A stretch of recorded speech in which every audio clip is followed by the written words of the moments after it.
Good morning. It's a beautiful morning, but in my world, a little bit of a tired morning. So we'll see where this goes. We're coming up to Shavuot, and coming up to Shavuot, the day of the giving of the Torah, the first thing that comes to mind is the Ten Commandments. And one of the intriguing things about the Ten Commandments is they were given to the Jewish people, and they were engraved in two separate tablets. I've always wondered, was God short of granite that he had to use two tablets? Why couldn't the tablets be carved in one single tablet? Why couldn't they just take God? I mean, there's no shortage of physical whatever. Let's just, let's make it clean. Let's make it clear. Why two tablets? There's anything you say that's Jew bashing at this point is taken very, very very seriously, but there is a stereotypical Jew bashing joke about this. Before coming to the Jews, God approached the nations and asked if they would accept the Torah, and each of them refused because of various commandments that they couldn't adhere. And when God presented the offer to the Jews, their sole question was, how much do you want for it? God responds, it's free. It's free. We'll take two. But I think that if you think about it, and you'll see where I'm going with this,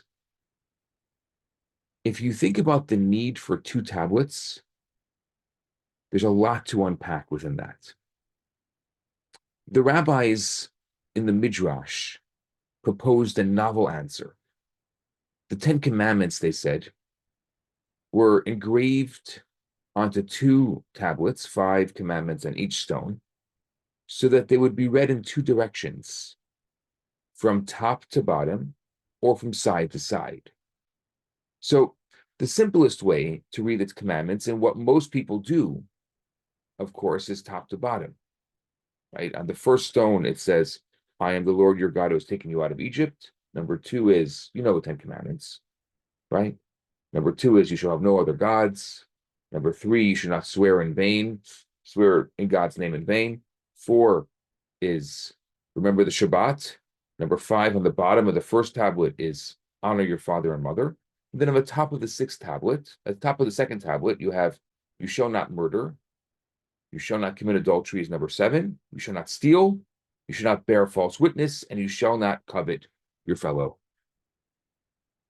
Now, this was the way of reading the 10 Commandments vertically. Yet, due to the fact that the first 5 commandments were engraved on one stone, and the second 5 were engraved on a separate stone, there was another way of reading the commandments. Instead of vertically, horizontally, which means you read, I am Hashem your God, and then do not murder. And you go across like that. Now, that version, number 2, you shall have no other gods, do not commit adultery. And so you go on and on. Now, what would happen if you read those commandments horizontally? What insight do you think we can gain from the alternative reading of the commandments? So let's take a look at just an example. I am the Lord your God who took you out of Egypt. You shall not murder.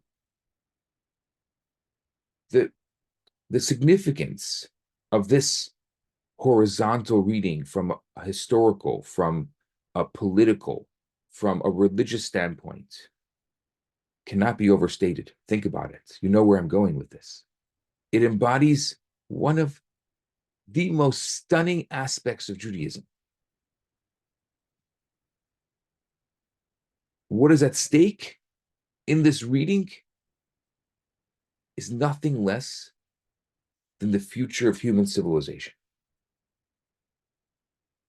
2 groups in history have made an attempt to divorce commandment number 1 from commandment number 6. To sever the idea of a creator who conceived the world for a moral purpose from the imperative to honor the life of another human being, to choose God over a human life, in their words. The first group was comprised of the philosophers of the Enlightenment during the 18th and 19th centuries. The second of religious leaders in many diverse ages. And the result for both was moral defeat. The thinkers of the Enlightenment, they ushered in an age of reason in the modern secular era. They founded that on the belief that the great ideal of you shall not murder did not require the prerequisite of I am the Lord your God in order to be sustained. Religion, they said, was not necessary to ensure moral behavior. Reason alone, without God, would guide humanity into an age of liberty, the achievement of moral greatness, which means this commandment number 6, do not murder, could operate successfully independent of the first and independent of the other ones. And when religion embodied the vision of an individual, of a human, standing in a continuous relationship with God, the essence of the Enlightenment represented the vision of a human without God. It was a vision already introduced during the first days of creation, near the tree of knowledge of good and evil, by the most sophisticated animal of the time, the serpent. He says to Eve, you shall be like God. The serpent thought that the human could and ought to replace God. And left to our own devices, the thinking went, the human being will achieve greatness.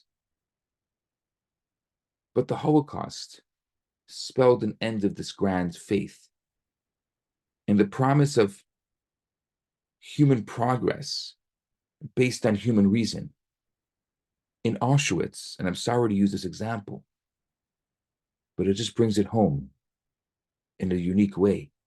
In Auschwitz, the belief that modern man felt a natural empathy for others was ruined forever. The gas chambers were not invented by a primitive, barbaric, illiterate people. On the contrary, this people excelled in sciences and the arts. They were at the apex of what you would call modern civilization. But they sent 1.5 million children and 4.5 million adults to their deaths just because they had Jewish blood flowing in their veins. SS guards would spend a day in Auschwitz gassing as many as 12,000 human beings and then return home in the evening to pet their dogs and laugh with their wives. And as the smoke of children ascended from the crematoriums, these charming romantics would enjoy a good wine, the moving music of Bach and Mozart and Wagner. They murdered millions of innocents in the name of a developed ethic, that they justified genocide. This is a word that is used in a strange way today, but they justified genocide on purely rational grounds. Thinking of Schindler's List, and there's a scene in Schindler's List during the liquidation of the Krakow ghetto where a little girl hiding in a piano, is shot by an SS guard, if you remember this. And as her little angelic body lay in a river of blood, another guard sits down to play the piano. The first guard says, "Was ist das? Ist das Bach?" The second one says, "Nein, Mozart." "Mozart!" "Ah." And they both marvel at the exquisite music. This was Nazi Germany at its best. Elie Wiesel, who gripped the world's imagination with his book Night, personal testimony of life and death in Auschwitz, he once asked the Lubavitcher Rebbe, who the Rebbe himself had lost many members of his family in the Holocaust, had gone through the Holocaust, escaping it. He asked the Rebbe how he could believe in God after Auschwitz. If God existed, Wiesel asked, posing the single greatest challenge to faith, how could he ignore 6 million of his children dehumanized and murdered in the cruelest of fashions? The Rebbe cried right there as he asked the question. The Rebbe turned to Elie Wiesel and said, "In whom do you expect me to believe after Auschwitz? In man?"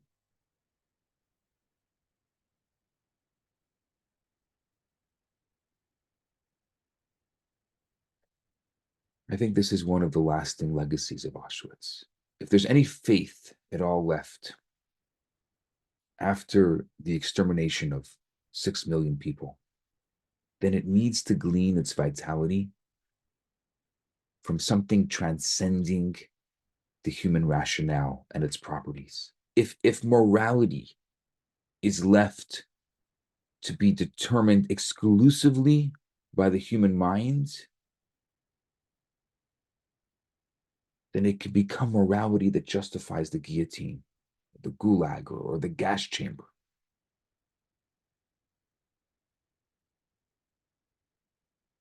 I think, I don't remember who it was, but somebody said, where there's no God, all is permitted. I think it was the brothers Karamazov said, if there's no God, all is permitted. There was an atheist philosopher, Bertrand Russell, and he said, I cannot see how to refute the arguments for the subjectivity of ethical values resulting from atheism, but I find myself incapable of believing that all that is wrong with cruelty is that I don't like it. I think this is a critical point. Without God, we can't objectively define any behavior as good or evil. As difficult as this is to entertain, no one can objectively claim that gassing a mother and her children is any more evil than killing a mouse.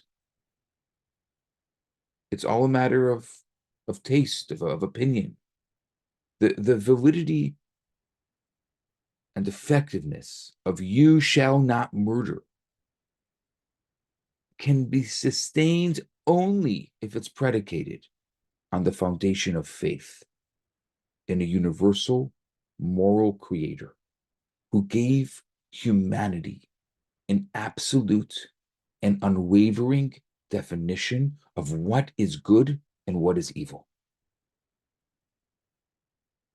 The great Abraham Joshua Heschel, who escaped to Warsaw a few weeks before it was invaded and lost most of his family in the Holocaust, he said, and I think about this so often, he said, if man is not more than human, then he is less than human. Either Either we climb to a place beyond ourselves, or we are likely to fall to a place below ourselves. When the vision of the sacred dies in the soul of a person, then they're capable of just about anything.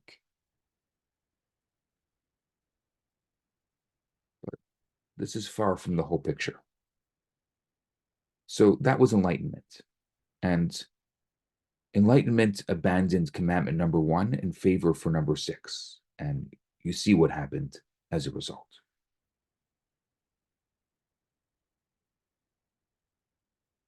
I want to look at the opposite. We're now going to go horizontal on these 2 commandments the other way. There are so many religions, including one specifically today, that abandoned number 6 in favor of number 1.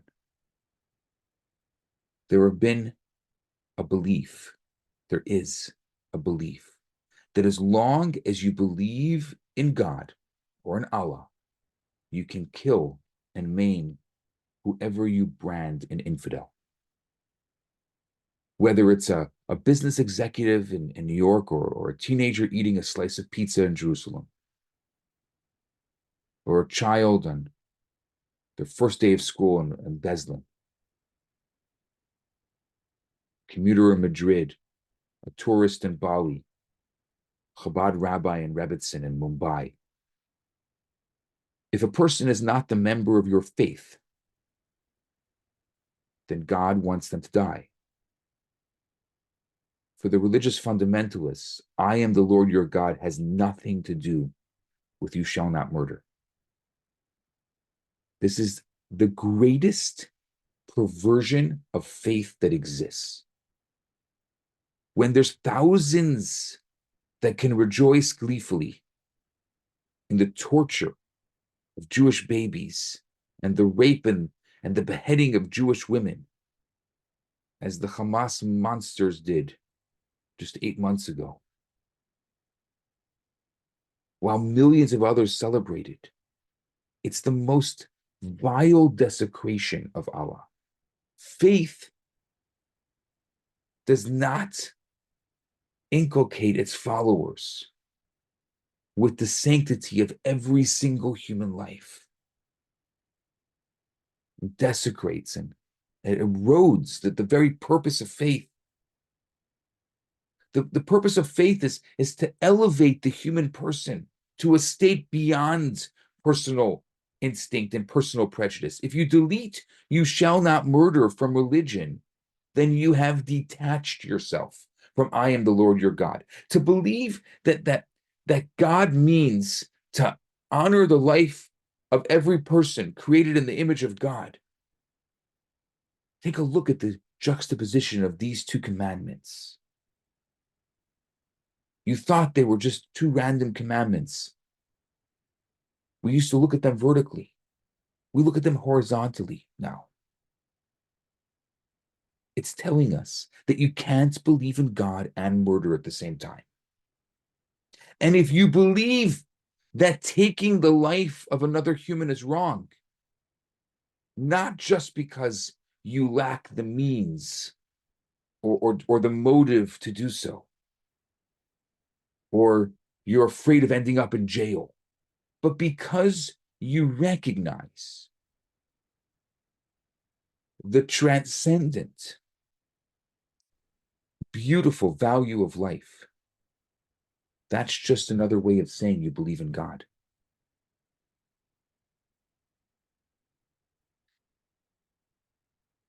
What confers upon human life, its radical grace, its transcendent sanctity, and its absolute value, if not the living presence of God imprinted in the face of the human. When we look at another soul, don't look at a human, we look at God within that person, that spark. This Shavuot, in just a few weeks, we're going to celebrate something absolutely incredible. 3,336 years ago, Judaism, in the most ennobling attempt to create a society based on justice and peace, established its principal code in the sequence of 2 commandments. I am the Lord your God, and you shall not murder. A society without God can become monstrous. A society that abandons the eternal and absolute commandment, you shall not murder, becomes evil. Both are capable of burning children alive during the day and then retiring to sleep with a clear conscience. That's how intrinsically connected. There are so many people who are free-thinking, university-educated people who, without connecting these 2 things, can become to the craziest, most insane ideas. I'm going to finish today with this. The Talmud captures this idea in the most intriguing fashion. The Talmud says there's a tradition that when the Jewish people, when the Israelites approached Mount Sinai, God lifted up the mountain and held it over the people's heads and said, either you accept the Torah or be crushed beneath the mountain. It's interesting, the Talmud bases it on the verse, in case you wanted to know, that they stood beneath the mountain. It says that they stood beneath the mountain, that God actually literally lifted the mountain over their head and said, accept the Torah or I drop it. It seems ludicrous. I mean, come on. What worth is there to a relationship and a covenant if it's accepted through coercion? I have a friend, he always says there's complicated, there's more complicated, there's very complicated, there's super complicated, and then above that, there's simple. And I think there's a profoundly simple answer to this. What God was telling the Jewish people is that the creation of societies that honor life and shun cruelty is dependent on education and on the value system that's within the children of the society. The system of the Torah, God was suggesting that the guarantor for life and liberty, that if you reject the morality of Torah, you will lack the courage and the conviction to teach the world that I am the Lord your God, and that I have stated unequivocally, you shall not murder. The result will be humanity crushed under a mountain of tyrants. Exactly, perhaps, what we're seeing. 75 years since Auschwitz, 2 decades of incessant Islamic terrorism. The mountain today is hanging over our heads once again. And we have to ask ourselves, maybe we have to redefine God to make it make sense again. Because people have used God, because I can't believe in the same God, as a suicide bomber. Maybe that's what we have to do. But the world is asking us for a path of divine-based morality. And the world is saying, never forget that God, that religion, that faith must be always defined by you shall not murder. If that is distorted in any way, then we have lost it all.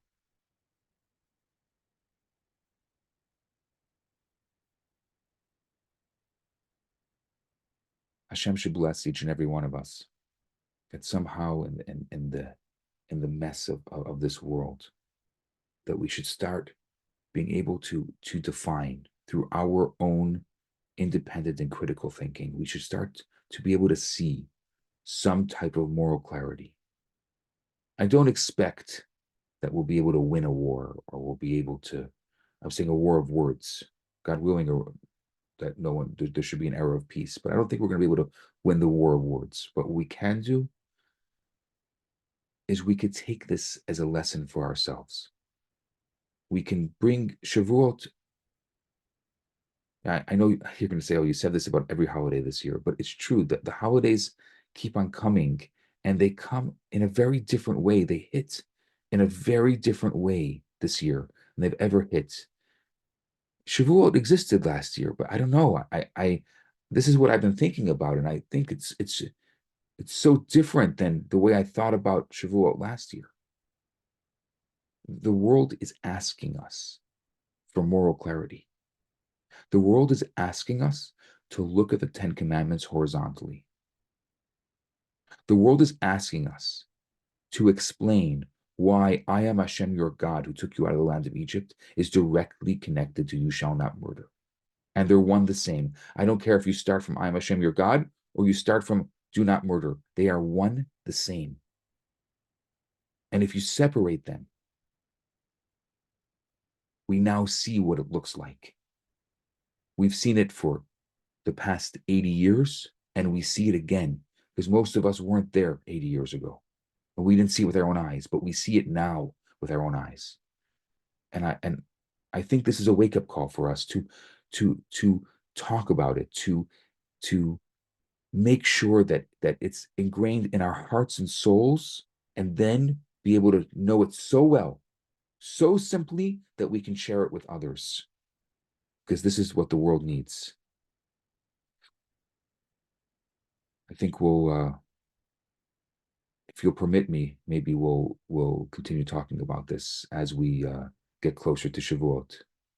Well, for that, I'm going to end the recording, and I would love to hear your thoughts.